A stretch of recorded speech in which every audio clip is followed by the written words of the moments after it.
السلام علیکم ورحمۃ اللہ وبرکاتہ۔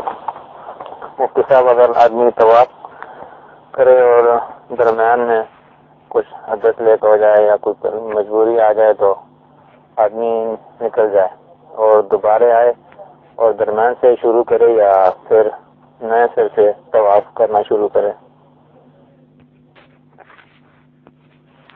السلام علیکم ورحمۃ اللہ وبرکاتہ۔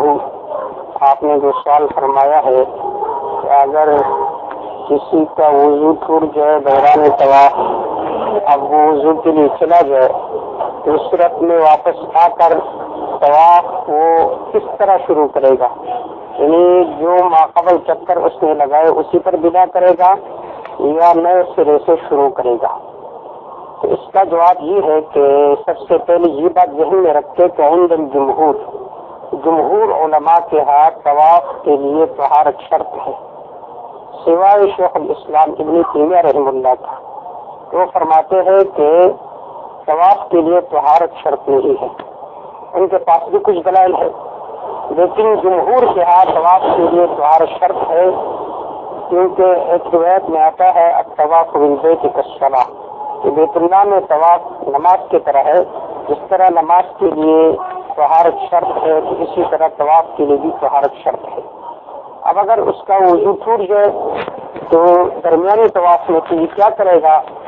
تو سب سے پہلے یہ بات ذہن میں رکھے، اگر اس نے چکر لگائے ہے 4 چکر سے کم لگائے ہے، مثلا 3 چکر لگائے یا 2 چکر لگائے، تو اس صورت میں جب یہ وضو کرنے کے لیے چلا جائے گا تو واپس پر یہ بنا نہیں کرے گا بلکہ نئے سرے سے شروع کرے گا، کیونکہ اس نے چکر جو لگائے وہ 4 چکر سے کم ہے، 3 ہے یا 2 ہے۔ لیکن اگر اس نے 4 چکر لگائے ہیں، اب اس کا وضو ٹوٹ گیا، تو جب وہ واپس آئے گا اب یہ بنا کرے گا یا نہیں کرے گا؟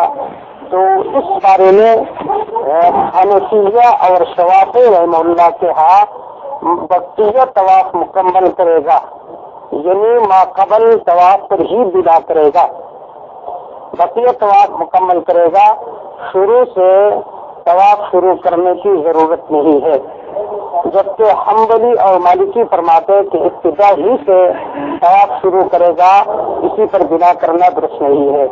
لیکن فتویٰ اسی بات پر ہے کہ وہ اگر 3 چکر یا 4 چکر سے کم لگائے تو ابتدا سے شروع کرے گا، اگر 4 چکر اس نے مکمل لگایا اور اس کا وضو ٹوٹ گیا تو جب واپس آئے گا تو اسی واپسیہ پر بنا کرے گا۔